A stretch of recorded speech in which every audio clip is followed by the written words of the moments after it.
ഭാഷയെക്കുറിച്ചാണ് സംസാരിക്കേണ്ടത്. നമ്മുടെ പതിവ് ധാരണ ഇതെന്തോ വെളിപ്പെടുത്താൻ വേണ്ടിയുള്ള ഒരു മാധ്യമമാണ്, നമ്മുടെ ഉള്ളിലുള്ളത് മറ്റുള്ളവരെ അറിയിക്കാനുള്ള ഒരു മാധ്യമം എന്ന അർത്ഥത്തിലാണ് നമ്മൾ ഭാഷയെ കാണുന്നത്, വാക്കുകളെ കാണുന്നത്. സത്യത്തിൽ നമ്മുടെ മനസ്സ് എന്ന് പറയുന്നത് തന്നെ ഈ ഭാഷയിലൂടെ നിലനിൽക്കുന്ന ഒന്നാണ് എന്നും അതിന് നമ്മളെ വെളിപ്പെടുത്താനല്ല ഒളിപ്പിക്കാൻ കഴിയുമെന്നും അത് നമ്മളെ ഒളിപ്പിക്കുക മാത്രമല്ല ചിലപ്പോൾ ഒറ്റിക്കൊടുക്കുമെന്നും ഞാനോ നിങ്ങളോ ഉച്ചരിക്കുന്ന അലസമായ ഒരു വാക്ക് നമുക്ക് തന്നെ അപകടമുണ്ടാക്കുമെന്നും അതുകൊണ്ട് വളരെ ജാഗ്രതയോടെ ഭൂതകാലത്തിൻ്റെ ഭാരം പേറാൻ ശിക്ഷിക്കപ്പെട്ട ഓരോ വാക്കിലും ഭാവിയുടെ സ്വാതന്ത്ര്യം കൂടി ഉണ്ട് എന്ന തിരിച്ചറിവിൽ വെച്ചാണ് ജനായത്തം അതിൻ്റെ പുതിയ ഭാഷ രൂപപ്പെടുത്തേണ്ടത്. അതല്ലാതെ ഭൂതകാലത്തിന് കപ്പം കൊടുത്തുകൊണ്ട് ജീവിതകാലം മുഴുവൻ കഴിഞ്ഞുകൂടാമെന്നുള്ള നമ്മുടെ ആ കരുതലുണ്ടല്ലോ, അത് നമ്മളെ കെട്ട ഒരവസ്ഥയിലേക്ക് കൊണ്ടുപോകും. അതുകൊണ്ട് ഭാഷയെക്കുറിച്ച് തന്നെ നമുക്ക് ഒരുപാട് കാര്യങ്ങൾ സംസാരിക്കേണ്ടി വരും. പ്രത്യേകിച്ചും ഭാഷ എന്നുള്ളത് ഫാസിസ്റ്റുകളുടെ ജനായത്തത്തിന് നേരെ പ്രയോഗിക്കപ്പെട്ട ഏറ്റവും വലിയ ഒരായുധം. ആ ആയുധത്തിൻ്റെ പൊരുൾ നമ്മൾ വേണ്ട വിധം മനസ്സിലാക്കിയിട്ടില്ല. ഞാൻ ഉദാഹരണം പറയാം.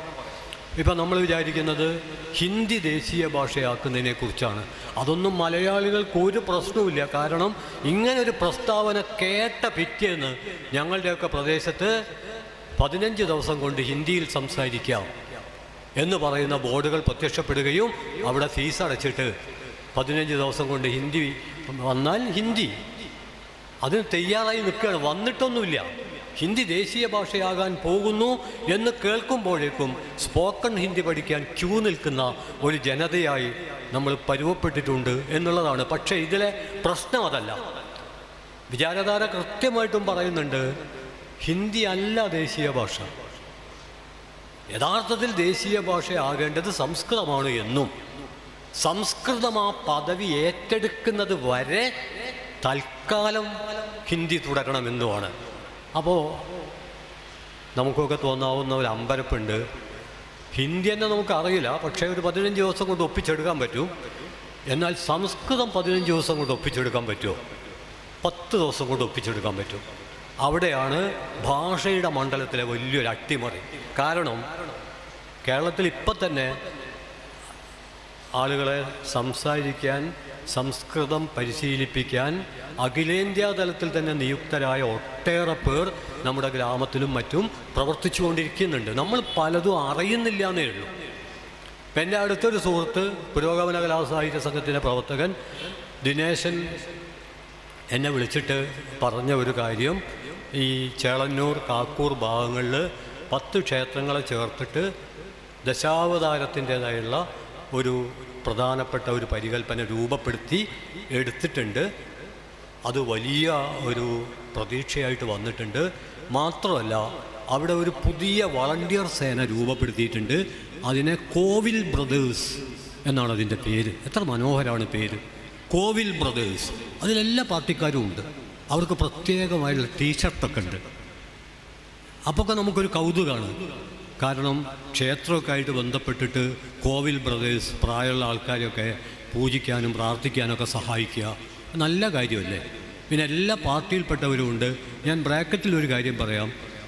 ആത്മാർത്ഥമായിട്ട് ഭക്തിയുള്ളവർക്ക് തലയിൽ മുണ്ടിടാതെ ക്ഷേത്രത്തിലോ പള്ളിയിലോ ചർച്ചിലോ പോകാനും ആത്മാർത്ഥമായിട്ട് ഭക്തി ഇല്ലാത്തവർക്ക് അതേ തീവ്രതയോടെ പോകാതിരിക്കാനും ജനായത്തം അനുവദിക്കുന്നുണ്ട്. അത് മുണ്ടിടേണ്ട ആവശ്യമൊന്നുമില്ല എന്നാണ് ചുരുക്കത്തിൽ. ഭക്തരും മുണ്ടിടണ്ട, ഭക്തി ഇല്ലാത്തവരും മുണ്ടിടണ്ട, മുണ്ടിടാതെ തന്നെ ചെയ്യാവുന്ന കാര്യമാണ് എന്നാണ് ഞാൻ സൂചിപ്പിക്കുന്നത്. അപ്പോൾ ഞാൻ പറഞ്ഞു വരുന്നൊരു പ്രശ്നം, ഇവിടെ ആദ്യം ഭക്തരെ സഹായിക്കാൻ എല്ലാ പാർട്ടിയിലുമൊക്കെ പെട്ട ആളുകൾ ഈ യൂണിഫോമൊക്കെ ധരിച്ചുകൊണ്ട്, അങ്ങനെ യൂണിഫോമൊക്കെ വേണമെന്നൊക്കെ വികല ബുദ്ധികൾ ചോദിക്കാം. പക്ഷേ അതൊന്നും കുഴപ്പമില്ല.